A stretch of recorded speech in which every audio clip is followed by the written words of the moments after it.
to make a private channel in Slack? Need a space for sensitive convo or project planning? A private Slack channel keeps these secure and focused. Step 1. Tap the plus icon next to channels. There you can see it's as add channel as well over here.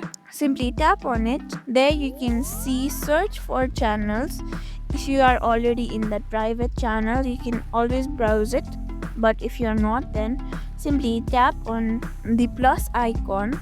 Tap on the plus icon and there create a channel. Enter the name. See, you can enter any name. Then tap on the next icon at the top right corner. Here you'll see the option of public private. Tap on private. There you can see the option of create at the top right corner. Simply tap on it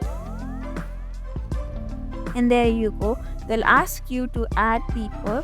Tap add. Like this, you have created a private channel